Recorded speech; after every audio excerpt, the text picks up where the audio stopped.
there are so many examples of companies and businesses being on top until they're not. Because for every major incumbent on top of the hill, there's a lot of people in the woods, in garages, and other places working their face off to dethrone them.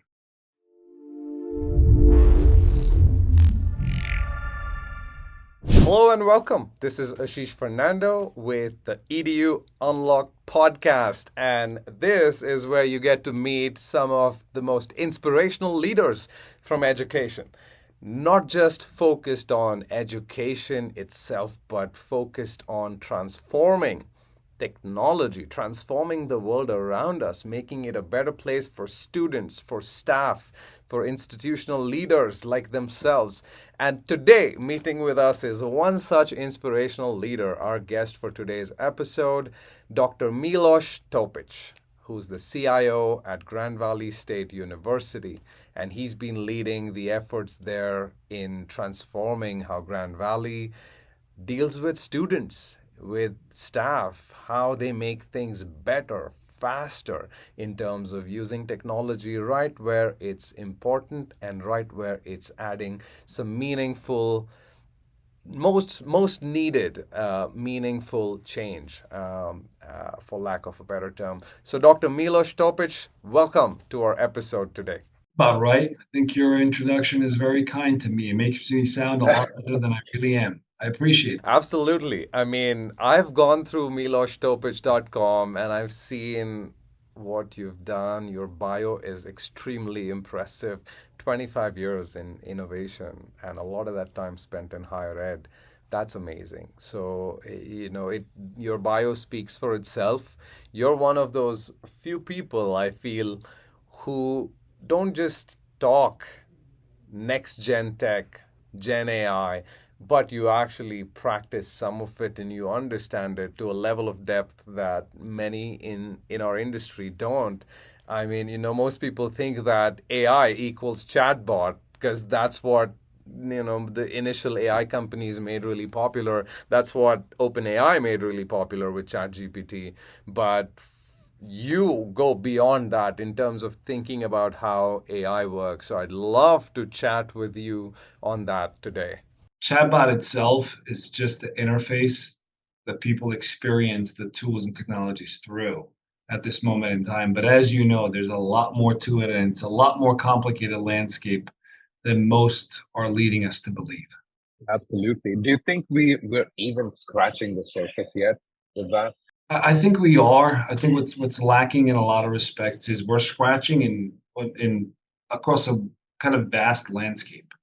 So we scratch a little bit here. You watch those cartoons, or those images, memes that says you're never supposed to give up. There's like a picture of a guy who's like digging for gold underground, and he like takes his pick or a shovel, and he's frustrated and he's walking away, and literally 3 feet away is a massive deposit of gold, right? He Yeah. quit too soon.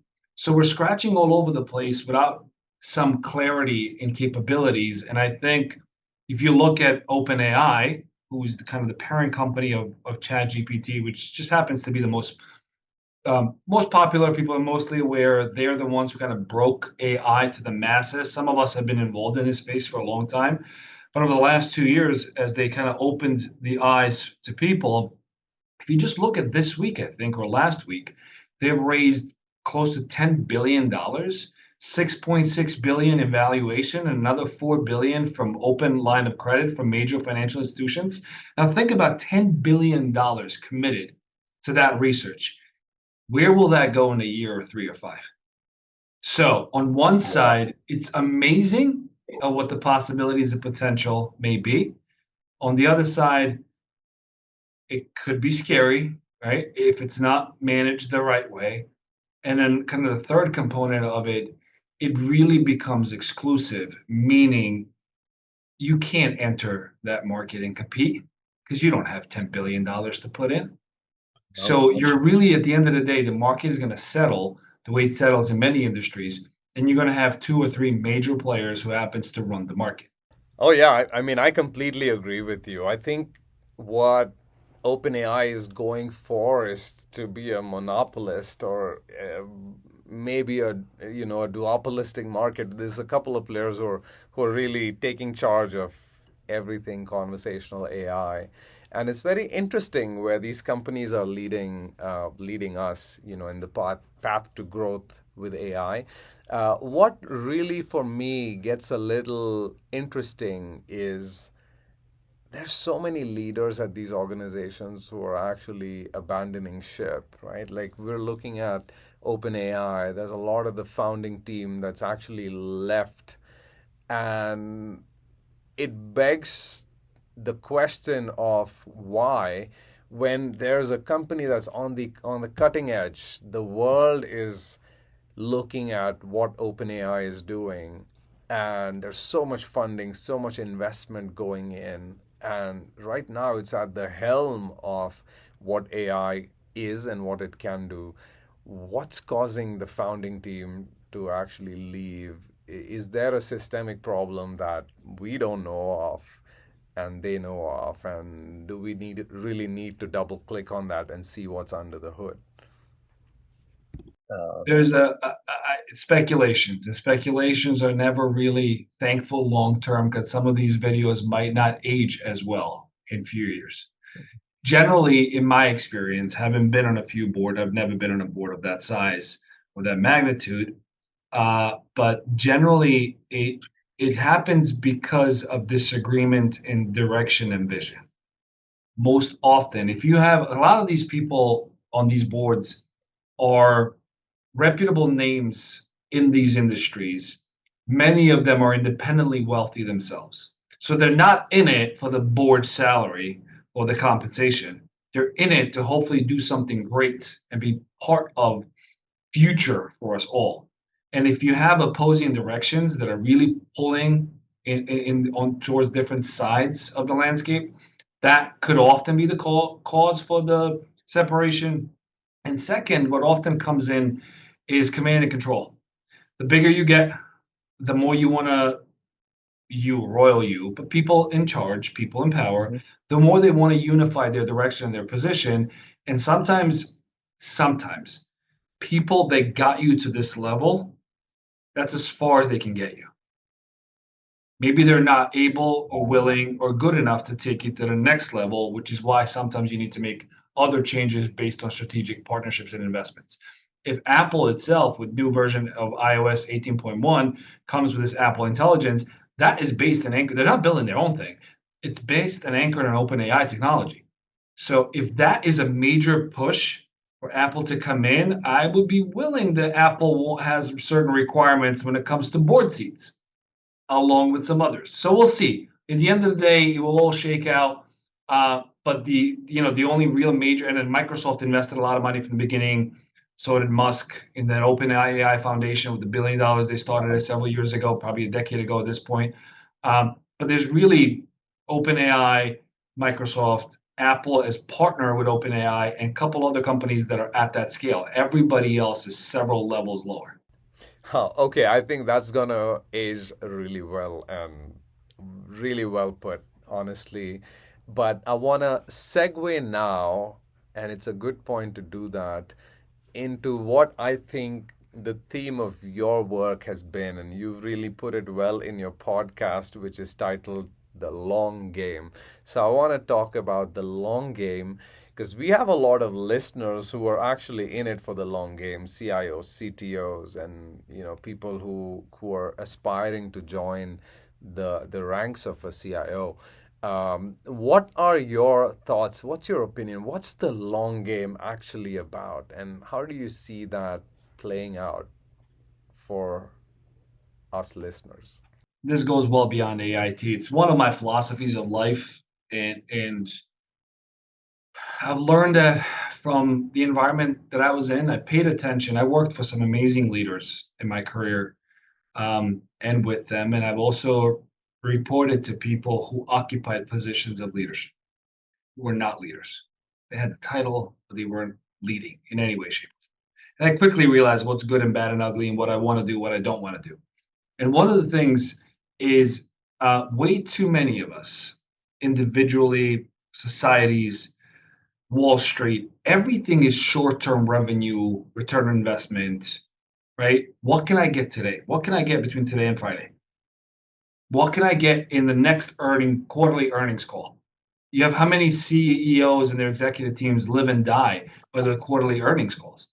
So they're making money in 3-month increments or 6-month increments, but longer term. Because if you look at Fortune 100 companies, something like 92 or 96% of them who were Fortune 100 20 or 30 years ago are either not in Fortune 100 or not even in the operations anymore because they didn't play the long game. When it comes to Yeah. personal advice and career, I have always done the following. I look at my job description, my position, what I'm hired to do. I make sure I do that as best as I possibly can. But I always look at areas both to the right and left of me and above me and say, where else can I provide value? How can I connect? But I'm not starting with, hey, I want more money. I want a higher position. I want a higher title. I start with value. I provide value as best as I can. And I often have also focused on what keeps my immediate supervisor up at night. What keeps your boss up at night is really important because if he or she Yeah. is stressed about X and that X is not formally part of your responsibilities, except that last bullet, right? Every job description has that last bullet as things assigned by your immediate supervisor, right? We've all had them. But if you can go and help them improve that area, whatever that X might stand for, one of two things happen. Your boss, your supervisor, your manager, your director, your leader, your VP, if they're good at what they do, they will make sure that as they grow and advance and improve, you come along because you make them look good. You're helping them succeed. Two, Absolutely. they take all the credit for everything you've done and you get nothing out of it. And I've experienced both. Now you have a decision to make. Do you want to remain in that kind of environment or do you want to take your skills and abilities somewhere else? So, long game is understanding that time is passing by either way. I remember I used to work for an academic dean at another university, a couple universities ago, many years ago. And I was debating, do I want to start my PhD program? And I remember my boss at that time, a wonderful human being. He lives in Texas now, is retired, writes books, amazing human being. He pulls me aside and we're kind of talking about it. I went to him for advice. I was much younger than I am now. And I said, what do you think? And he goes, tell me why you want to do it. So I said, Mhm. this, and that. I have my own reasons. We kind of went through it. He goes, cool. Okay. So on average, how long does it take to get a PhD? I go, they say 5, but I talked to a lot of people that are saying it's more really like 6 or 7. He goes, okay, let's say it's 7. How old will you be 7 years from now? And I don't remember what the age was at that time, but I said, this old. He goes, okay, those 7 years are going to pass you by either way. What you do with them is on you. Do you want to get that done and 7 years from now have that degree and maybe helps you open some new opportunities? Or do you want to talk about it, think about it, debate it until cows come home, do nothing, accomplish nothing, and those 7 years have passed you by anyway? So figuring out a Yeah. way how to play the long term, because like there's a lot of things I want to accomplish in my life, and I've accomplished a lot, still a lot more I want to do. But some of these things I'm very like there's certain things I'm working on right now that I'm very comfortable people won't know for another 3 to 5 years. Like it's just not going to be a thing out there because it's going to take me that long to get better at it. It's going to take me that long to complete some of these projects and initiatives. And then once they go out, often people go, "Oh, look at that! He or she is lucky, fortunate, overnight success. It's easy for them." But they don't understand that in many cases, there's 20 years or 25 years or 27 years of hard work behind that outcome that people see. Oh, I love it. And just the way you speak about it, like you don't even fear aging. You don't fear like how much time something's gonna take. You're focused on building it and you're focused on generating value for the whole chain. And that's pretty awesome. Age comes. We're all um, on a journey. The real thing is like, what do you do while you're there? Because I really realized I don't know if that was attributed to Seneca or something, but the success or the achievement or the goals, it's Mm. not the outcome, it's not the goal, it's the journey while you're on it. So if you can find yourself to do something that you love to do, I think three components are critical. One, you love to do it, you're good at it. Because I have friends who love to do X and they're really not good at it. Okay. I am one of them. I would love to be able to be a professional soccer player. Guess what? Too old now, a couple bad knees, right? Out of shape. I'm not it, right? I love it. Not that good at it anymore. And then third component, there's a market need. Because if you're really good at it and you love to do, but nobody wants to buy those products or services, you have a problem. There's no point. Right? Yeah. So if you can Product align market fit. Yeah. correct. If you can align those three together, you can't lose. Going back to the long game, this is not my quote. I remember reading it somewhere probably a decade or two ago, and it kind of stuck with me. And too many times we just replicate what the society or the community tells us to do. You must go here, get a job, white picket fence, 2.5. I don't know how they come up with 2.5 kids, but all right, let's say two, right? There's all these things you've heard over decades. But the saddest part is, I think what's really sad for people is when you spend 30 years in a career or profession or industry climbing the ladder, and then at some point you realize that that ladder is propped up against the wrong building. Wow, powerful. Yeah. So reflect on who you are, be self-aware, understand who you are, and most importantly, who do you want to become? Wow. Yeah. Well, and I think this is a good segue into something I've observed in just the way you speak, the way you articulate your solutions, the way you think about problems. I see the power of three kind of flowing through your thought process. I don't know if that's something you've noticed, you've been intentional about, but I've seen the power of three working really well in the most successful listeners and speakers. So where does that come, and where do people? It looks like people are like the number one thing that fit into your power of three, because your solutions, you've talked about it on your podcasts. The power of three and the power of people seem to be what you think drives innovation forward for you. So talk to us a little bit about that. The most important in everything we do. Because at the end of the day, there's some new things. You remember you used to do a design thinking, and now it's human-centered design. Okay, cool. What do you think we were making our products and services for? Who do we make them for?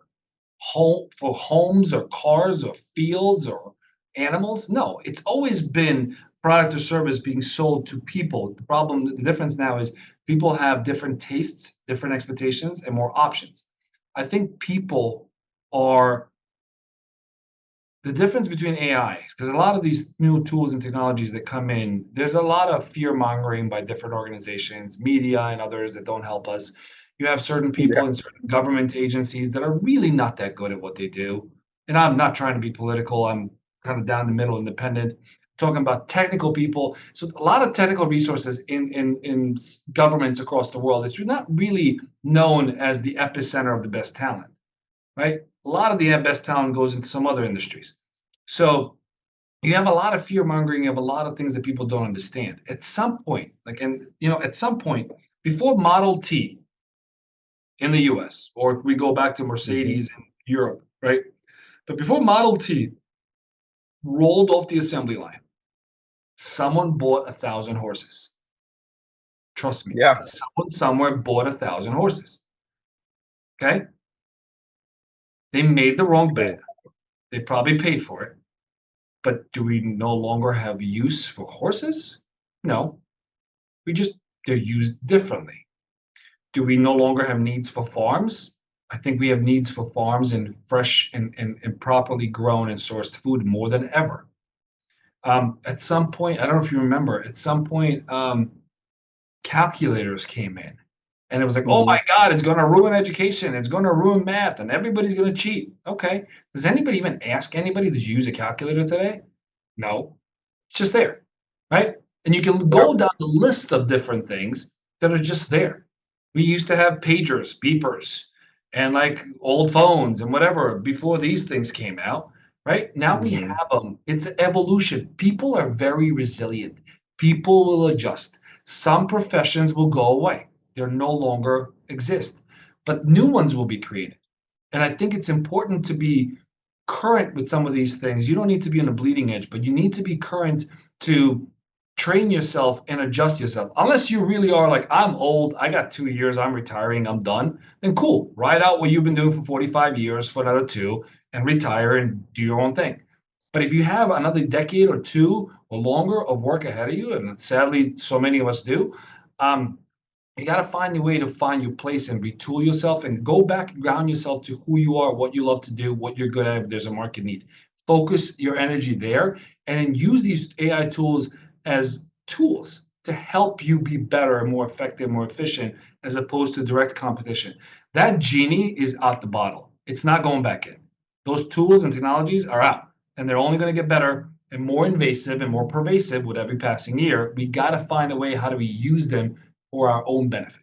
And then before I turn it back over to you for other questions, I said, you made a comment, I like doing things in threes. I do. And again, this is not random either. I'm a student of leadership, and I've been studying great leaders throughout history in every chance I could get.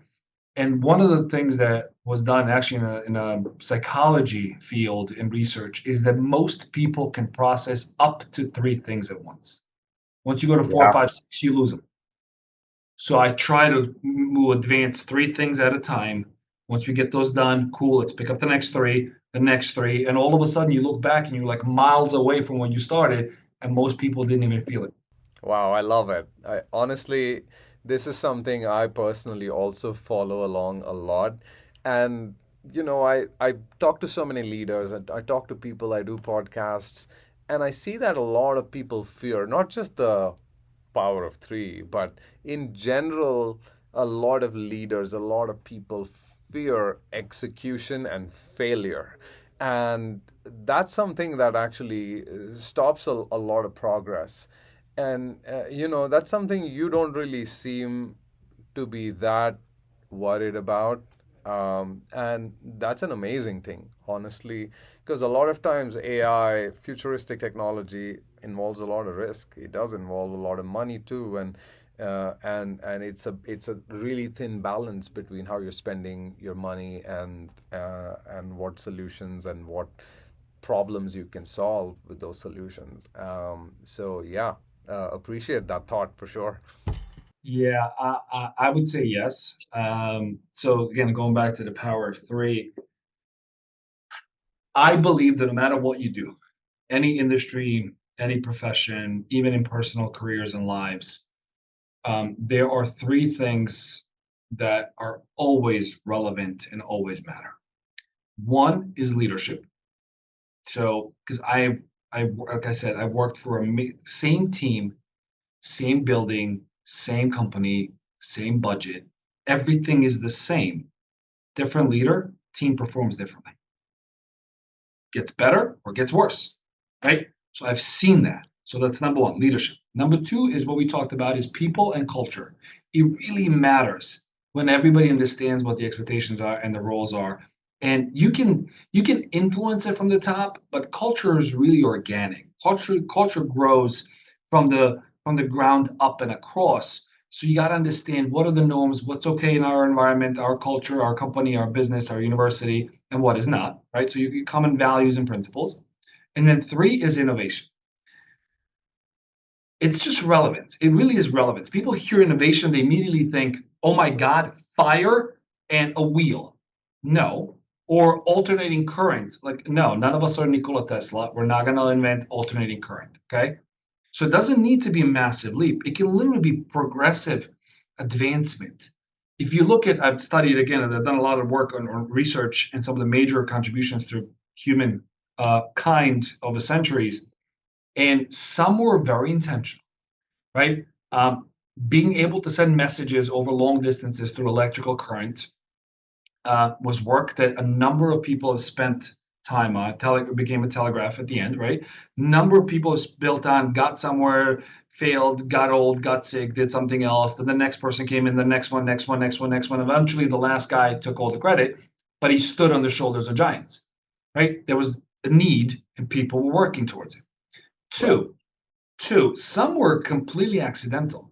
And it could be silly things. I don't know if I have any here. I do. Perfect. Look at that. Post-it notes, right? Post-it notes for 3M Yeah, 3M. made Yeah, billions of great story. dollars. You know Yeah. the story, right? Yeah, The gentleman, his name escapes me, but the gentleman was tasked to come up with a very strong adhesive, very strong glue. And he kept failing and failing and failing. This is your answer to your question. Do I be afraid to fail? Why? We should embrace more failure. I fail all day, every day. And if you ask my kids and my wife, I probably fail more than I'm willing to admit. Right? We all fail. You get up, you dust yourself off, you go, all right, it didn't kill me. Yeah, you ask my wife and she would say the same thing. Absolutely. You know what I mean? Most things are not terminal. Let's get up, get better, and move on. So he kept trying to make very strong adhesive, kept failing, kept failing, kept failing. At some point, some of it dripped, and he realized, wait, but it can stick stuff. Oh, I can stick paper, I can stick something else. He was trying to figure out a way how to do it at scale. What size paper could it actually hold? So it was late at night. He had no paper in his lab. He went to his colleague's next door lab and found a ream of yellow paper. That's why the first ones are yellow. Wow, that part I didn't know. I didn't know they were yellow for a reason, to be honest. It took a ream of yellow paper, cut it up. Here we go. Then you That's why look the at, popular then you ones look, are yellow. Okay. correct. You look at penicillin, the way it was developed, and Yeah. an accident. You look at Kodak and digital photography. Oh, how are we going to sell our film? Okay, guess what? Fuji and others came in after it and put them out of business. You look at Blockbuster. There are so many examples of companies and businesses being on top until they're not. Because for every major incumbent on top of the hill, there's a lot of people in the woods, in garages, and other places working their face off to dethrone them. So you got to find a way how to be flexible and nimble. That's really hard when you become a massive organization. So what I've done when I've consulted and with some major companies, with some of my friends and colleagues, we have always advised is like create like a team of assassins, special forces. Get 10, 12 people. That's it. Separate from the team, separate from the bureaucracy and the hierarchy of the organization. Let them get out there and test and try and explore. If you remember from the stories of Apple in early days, that's why Steve Jobs did with a small group of people. That's why they flew that pirate flag on the building they were in, because they were out. They were literally like laughed at as like these pirates who don't follow the rules and they're doing things their own way. Great. That's one of the reasons why they were so successful, because they had the courage to go out there, innovate, fail, dust themselves off, and do it again. So the very long answer with a lot of examples is most failures are not terminal. They're learning opportunities. You learn more from a failure than a success every single time. And I would say try it. It's the worst you can do. You get a free account. Most of these things, your free account, type some questions in and see what it gives you. Type some more in, see what it gives you. Right? You don't have to spend a lot of time. Spend 20 minutes a day or spend, an hour a week. And I promise you in a few weeks, you're going to have a better understanding of what it is and potential where you can apply it to your life and your career and your business than you would have a month earlier. I love it. I absolutely love it. And this is going to be important for people who are, from a non-tech background and who are trying to understand it. And I think this is a good segue, Dr. Topić, into what you're doing at Grand Valley State. I mean, we're talking 22,000 students. You need things to work at scale, everything from admissions all the way to graduation. It's not possible to hire a team like an army of staff to deal with 5 or 10 students each. But then at scale, if you're doing too much manual work, then you're kind of depriving the student of that that seamless experience. But at the same time, if you put too much automation, you're depriving the student of that human connection. So being a technologist, how do you think about it? How are you driving scale at Grand Valley State while also ensuring that, that human connection remains. Like, how much of technology is too much of technology for you? Talk to us a little bit about it. I think everything you said is true and accurate and has a lot of veracity. We are at over 22,000 students, close to 4,000 employees, multiple sites across the state. And there are things that are very time consuming and not effective, that could absolutely be automated, can be simplified, can be unified. We just did something recently. We just launched it a couple months ago, what we called a student portal, where we met with students. It's amazing what free pizza will do. Okay, we went to students and we said, "We'll buy free pizza and sodas, or as they call it in Midwest, pop." I've learned that. I came from New Jersey, so there's soda. East Coast. Really? Oh, I've heard that. Yeah. They call it pop. I still call it soda. So you buy pizzas and soda, and they show up, and they grab a slice, and I'm like, just don't overthink it. Just plain language. Tell me what your headaches are. What are your issues? What are your problems? What are your challenges? What do you need? What would you like to see? Post-it note, stick it on a wall, grab a piece of pizza, you're free to go. We had hundreds of them go through this.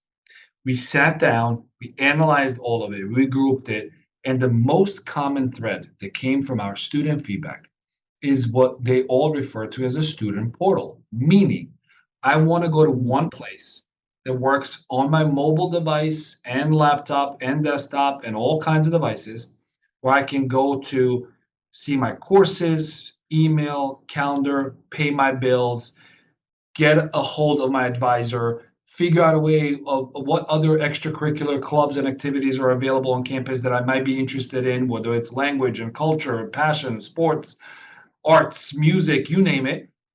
Just I don't want to go to 7, 9 different applications because that was their experience. And we just unified that into one. And we didn't even create a massive push this semester. We're going to do that next year. We just kind of rolled it out slowly and softly. And we've had thousands of students in there who are in there every day, getting information, asking, creating their own pages. There's a subsection of it that's almost like a Facebook group. So they created their own pages for their own friends and kind of cliques and groups. So it's really about figuring out what's going on. When it comes to the human touch, I said about people, I think the most important in everything, that I don't see that ever changing. First mile and last mile is human touch. Things in the middle, you can automate and leverage technology. If I am an elderly person, and like I said, I see it in my own personal life. Perfect example. Early this morning, before I started my work day, I had to make a call for one of my parents through one of the state medical organizations. And I have a PhD, an MBA, Masters of Science in Information Systems. I've been in tech for 27 years. And oh my God, I wanted to quit. The experience was horrible. Push a button, push a button, push a button, push a button, push a button, and it just leads you down this street. Like, who thought this was a good idea? I can't imagine how somebody who's older or maybe English is their second language would ever navigate through this, unless that's the intent. Get people to drop and quit, and therefore we don't have to pay the benefits. There's always the agenda. There could always be agenda. The problem is how many of us have courage to call a spade a spade. Or is it just a user experience? Or is it poorly designed? So technology is meant to do two things, in my perspective. One, increase flexibility. Two, decrease friction. Make things smooth and easy. First touch. If I'm panicked and I don't know what to do, and I just want to talk to someone, I should be able to just push a button and I have a person who talks to me. That's the first mile, or the last mile. Things in the middle, you can probably automate most of them. Yeah, really well said. I mean, supply chain is at the essence of everything, right? We're in education, but still, when you look at supply chain concepts, it really teaches you a lot. And it's something that's been a challenge for a lot of decades at this point. Absolutely. And you said delivery is supply chain. We've all seen videos online from doorbell cams. where a delivery person comes in and really nicely puts that package in a corner and make sure it's not being rained on. And if you have a choice, you're going to go to them again. You're going to go to that company because they took care of That's your true. stuff. And you see some others when they come in and like kick your package and they just throw it over the fence and you go, what's the matter with you? Uh-huh. That's right. Yeah. We're all driven by emotions, and emotions lead to action. That's amazing. And that's actually a really good way for us to tie a nice blue ribbon around this episode and end it on a high note. Dr. Topić, thank you for everything you do for education, for edtech, for institutions, for technology, and you articulate all those thoughts so well. Our listeners are going to be extremely thankful. Thank you very much for joining us, and good luck with everything at Grand Valley State. And thank you so much to our listeners for joining us here on another episode of EDU Unlocked with me, Ashish Fernando. Here we talk about stories of great inspirational leaders in higher education, and we talk about how we can change the world for the better, for our students, for our staff, parents, and everybody around us. Join us again for our next episode with another inspirational guest. Till then, see you all. Goodbye.